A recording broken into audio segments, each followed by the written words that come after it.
चंद्रयान 3 अब लॉन्च हो चुका है। चंद्रयान 3 के लॉन्च से पहले लखनऊ यूनिवर्सिटी के जूलॉजी प्रोफेसर विभूति राय ने हमारी सहयोगी शिखा मेहरोत्रा से इस चंद्रयान 3 मिशन के बारे में क्या कुछ बातचीत की, आइए आपको दिखाते हैं। तो आज चंद्रयान 3 लॉन्च होने वाला है और हम मौजूद हैं लखनऊ यूनिवर्सिटी के म्यूज़ियम में, जहाँ पे कई चीज़ें आपको देखने को मिलेंगी। और चंद्रयान 3 से जुड़ी हुई जानकारी के लिए आज हमारे साथ मौजूद हैं जियोलॉजी डिपार्टमेंट के प्रोफेसर विभूति सर। तो सर, आपको बहुत बहुत स्वागत है आज की खबर पे। तो आज ऐतिहासिक दिन है, आज चंद्रयान 3 लॉन्चिंग होने वाली है उसकी, तो इसके बारे में हम आपसे जानकारी चाहेंगे। तो सबसे पहला सवाल तो ये कि जब चंद्रयान 2 लॉन्च हो रहा था तो उस वक्त कौन सी ऐसी कठिनाई आई थी जिसकी वजह से जो मिशन था वो सक्सेसफुल नहीं रहा? देखिए, कठिनाई इसलिए आई क्योंकि जो कम्युनिकेशन होता है, यानी कि जो उसको, जैसे आप बस को ड्राइव करते हैं, कार को ड्राइव करते हैं, ट्रक को ड्राइव करते हैं, तो ड्राइविंग सीट पे आप होते हैं और गाड़ी आपके नीचे होती है।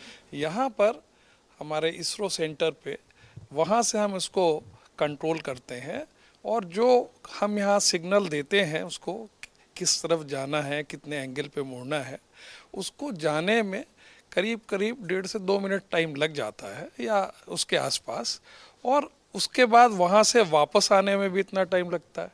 तो ये एकदम इंस्टेंटेनियस नहीं होता।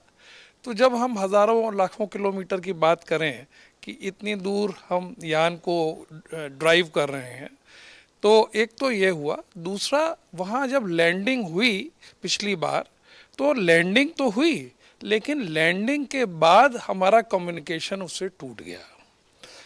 और जब कम्युनिकेशन टूट जाता है तो उसके बाद फिर ये बड़ा मुश्किल हो जाता है कि हम उसको कोई गाइड कर रहे हैं, कोई उसको डायरेक्शन दे रहे हैं, कोई चलने के लिए, रुकने के लिए, तो वो वहाँ तक नहीं पहुँच पाता। तो हो सकता है कि जब वो फाइनली मून पे लैंड किया हो चंद्रयान 2, तो उसके गिरने में, उसके इम्पैक्ट से कोई इक्विपमेंट अंदर मेल फंक्शनिंग हो गई हो और वो कम्युनिकेट ना कर पाया हो। अब की बार इन सब बातों को ध्यान में रखते हुए चंद्रयान 3 को भेजा जा रहा है। और सबसे खुशी की बात है कि भारत स्पेस टेक्नोलॉजी में दुनिया के उन चंद देशों में से है जिसमें कि हमारी अपनी प्रतिभाएं, अपने देश की प्रतिभाएं इस प्रकार के बड़े यंत्रों के साथ हमारे ये स्पेस मिशन चल रहे हैं। और जैसे अब की बार का भी है, तो इसमें करीब 3,900 किलोग्राम का पेलोड है। यानी इतने वज़न का सामान हम भेज रहे हैं। मैं जनरल लोगों के लिए बात बता रहा हूँ, जिसमें कि वहाँ पर जा कर के वहाँ की जो रॉक्स हैं, वहाँ पे जो मिनरल्स हैं, जो सॉइल है, उसके बारे में हम मशीनों के माध्यम से जानकारी इकट्ठा कर सकें, और जिसको कहते हैं कि रिमोटली कंट्रोल करके हम सूचना इकट्ठा करना चाहते हैं। अब मिशन इसलिए भी इम्पोर्टेंट है क्योंकि पहली बार इसको हम लोग दक्षिण ध्रुव में चंद्रमा के भेज रहे हैं, और इस कारण उसका जो स्वरूप है, उसका जो एक्सपेरिमेंट है, वो नए टाइप का है। दुनिया में अभी तक किसी ने भी दक्षिण ध्रुव में नहीं भेजा हुआ।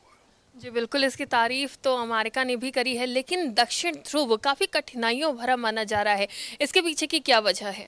देखिए, पिछली बार जो हमारे कुछ फेल्योर्स हुए उनको स्टडी किया गया और कई साल स्टडी किया गया, तो ऐसा लगा कि दक्षिण ध्रुव थोड़ा सा हमारे लिए सहज हो सकता है और उसमें वहाँ से जो कंट्रोल सिस्टम है वो बेहतर हो सकते हैं।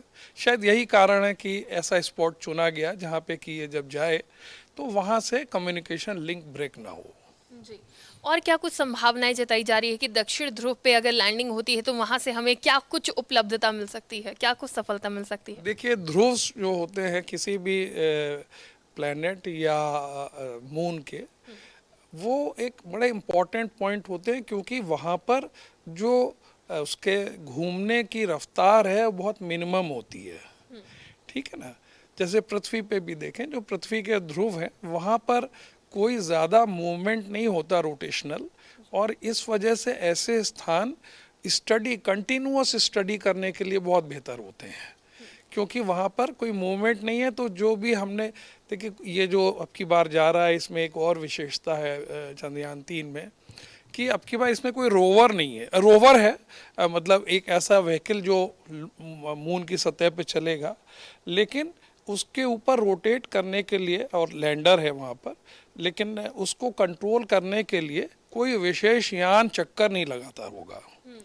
तो उसकी वजह से ये है कि हमारा एक तो एनर्जी लॉस नहीं होगा, है ना, और जिसको हम समझ रहे हैं कि ये भी एक बड़ा एक्सपेरिमेंट है कि हम लोग नए तरीके से इसको भेजने का प्रयास कर रहे हैं, और बिल्कुल सफल होगा, मुझे पूरा इसी उम्मीद है, क्योंकि अब की बार कोई कमी नहीं छोड़ी गई होगी।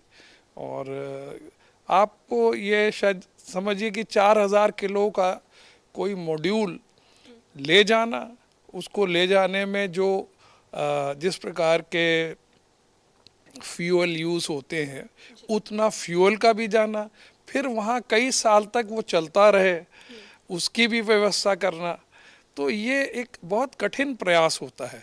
लेकिन हमारे वैज्ञानिकों ने इसको करके दिखाया है, और आने वाले समय में इस प्रकार की टेक्नोलॉजी को हम लोग आगे और बेहतर कर पाएंगे। वहाँ पर एक बार ये स्थापित हो जाता है तो बहुत सारी कम्युनिकेशन की पूरी पृथ्वी से संबंधित चीज़ें हम डायरेक्टली इस्तेमाल कर पाएंगे। जैसे रिमोट सेंसिंग में है, तो सैटेलाइट भेजते हैं हम, सैटेलाइट की कुछ उम्र होती है 5-7 साल, वो चक्कर लगाता रहता है, उसकी वजह से उसका जो लॉस होता है, बैटरी का लॉस होता है उसमें, फिर वो निष्क्रिय हो जाता है। ये स्थापित अगर हो जाता है तो कंटिन्यूसली हमको सूचनाएं मिलती होंगी। वहाँ मान लीजिए उसमें कैमरे लगे हुए, वो पृथ्वी को देख रहे हैं, ठीक है, तो पृथ्वी की सारी सूचनाएं बगैर किसी मेजर एनर्जी लॉस के हम लोग यूज़ कर पाएंगे। तो ये एक बड़ा वृहद प्रयास है, हमारे वैज्ञानिकों को श्रेय जाता है स्पेस टेक्नोलॉजी के, और अर्थ साइंस में तो खासकर, क्योंकि मून की सतह पे किस प्रकार के कुछ चट्टानों की स्टडी हुई है जो लूनर मिशंस हुए हैं अमेरिका के, और जिसमें कि वो लोग वहाँ से कुछ चट्टानें लाए उसके बारे में, मगर बहुत सूक्ष्म जानकारी है जहाँ पर वो खास करके इक्वेटोरियल रीजन से लाए। अब हमको ये पता चल पाएगा कि उसके दक्षिणी क्षेत्र में किस प्रकार के अयस्क मिल सकते हैं, कुछ ऐसी चीज़ें भी मिल सकती हैं जो कि आने वाले समय के लिए, जिसको हम सुपर मिनरल कहते हैं, कि वो हमारे नए नए तरह के उपकरण और जो टेक्नोलॉजी है उसके लिए उनका इस्तेमाल किया जा सके। तो ये इसके लिए उसमें बहुत सारे यंत्र लगा के भेजे गए हैं जो वहीं पे स्टडी करके उसका डेटा हमको भेजते रहेंगे लगातार। जब ये मिशन चंद्रयान 2 असफल रहा था तो प्रधानमंत्री नरेंद्र मोदी भी काफ़ी उदास हो गए थे, उनकी आंखों से भी आंसू छलके थे, और इस बार वो भी काफ़ी उत्साहित नज़र आ रहे हैं। देश के लिए, पूरे देश के लिए ये पल काफ़ी महत्वपूर्ण है, क्योंकि बहुत बड़ा मिशन है। ये सक्सेसफुल हो जाता है तो किस तरह का मतलब आप एहसास रखते हैं, मतलब कैसा महसूस करेंगे, और पूरी जनता उनको क्या सोच रखनी चाहिए इस बारे में? देखिए ऐसा है मैडम, पहली बात तो हम बिल्कुल नेगेटिव ना सोचें। अगर हो जाता, अगर क्यों, अगर ये तो देखिए साइंटिफिक जो क्वेस्ट है, जो जानकारी हासिल करना दुनिया और दुनिया के बाहर के बारे में, ये इसमें फेल्योर नहीं कहते, वो एक एक्सपेरिमेंट का हिस्सा है ना, पहली बार चीज़ें की जाती हैं। तो ये जो फेल हुआ उसको आप फेल ना कहें, बल्कि वो एक पहला स्टेप था, अब हम दूसरे स्टेप पे पहुंचे हैं। मुझे तो 100% यकीन है कि ये बहुत सक्सेसफुल होगा, और पूरे दुनिया के लिए एक ये, क्योंकि हम लोगों की जो स्पेस टेक्नोलॉजी है इसकी कीमत बहुत कम है। आपको याद होगा एक बार कुछ पिछले 6-7 महीने पहले 55 सैटेलाइट पूरी दुनिया के हमने भेजे थे, डेवलप्ड कंट्रीज के भी उसमें थे। इतनी बड़ी उपलब्धता कहीं भी संभव नहीं है। और जैसे हम लोग कहते हैं कि जुगाड़ टेक्नोलॉजी, तो हमारे वैज्ञानिक उस टेक्नोलॉजी को वाकई में धरातल पे लाते हैं, और दुनिया में सबसे सस्ती हमारी स्पेस टेक्नोलॉजी। आप मतलब बाकी दुनिया के मुकाबले आप समझिए 1/4 अमाउंट में हम लोग दूसरों के लिए ये सैटेलाइट्स वगैरह भेज देते हैं। पूरी भारत के लिए तो ये उपलब्धि होगी ही जब ये लॉन्चिंग होगी, लेकिन अगर बात करी जाए लखनऊ के लिए, तो ये लखनऊ के लिए सबसे बड़ी उपलब्धि है, क्योंकि रॉकेट वुमेन के कंधों पर जिम्मेदारी है सॉफ्ट लैंडिंग कराने की। किस तरह से देखते हैं? जी, वो हमारे यहाँ के छात्रा रहीं, फिजिक्स विभाग में वो पीएचडी कर रही थी और यहाँ हमारे जियोलॉजी डिपार्टमेंट भी आती रहती थी। और क्योंकि हम लोग उस समय इस तरह के इसरो से रिलेटेड कुछ प्रोजेक्ट्स कर रहे थे, वो खैर पृथ्वी के ही वाले थे, लेकिन हमको ये लगता है कि उनका जो श्रेय है वो अन्य किसी के श्रेय से ज़्यादा ही होगा, क्योंकि जो फाइनल फेज़ का एस्पेक्ट है लैंडिंग का, उसकी वो इंचार्ज हैं। तो ये एक महिला होने के नाते, एक महिला वैज्ञानिक होने के नाते और हमारे विश्वविद्यालय की छात्रा होने के नाते मुझे लगता है कि इससे ज़्यादा गर्व की अनुभव क्या करेंगे हम लोग शिक्षक लोग, कि हमारे यहाँ इस प्रकार के छात्र छात्राएं निकल के जा रहे हैं, यहाँ हिंदुस्तान में भी, यहाँ के अच्छे लेबोरेटरीज़ में भी और बाकी जगह बहुत नाम कमा रहे हैं। तो ये लखनऊ के लिए तो है ही है, हमारे विश्वविद्यालय और हम सभी के लिए बहुत ही एक शानदार सक्सेस होने जा रहा है।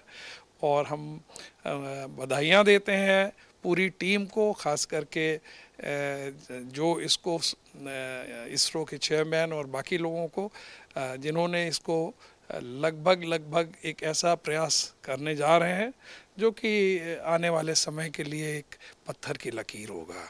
जी बिल्कुल, बहुत बहुत शुक्रिया हमारे साथ जुड़ने के लिए, तमाम जानकारी के लिए। तो हमारे साथ जियोलॉजी डिपार्टमेंट के प्रोफेसर विभूति राय जी थे, जिन्होंने हमें इतनी महत्वपूर्ण जानकारी दी है। जिस तरह से आज चंद्रयान 3 की लॉन्चिंग हो रही है, पूरा देश एक्साइटेड है इसको लेकर और सभी अपनी शुभकामनाएं इसे दे रहे हैं। वीडियो जर्नलिस्ट सुंदरम के साथ मैं शिखा मेहरोत्रा, आज की खबर।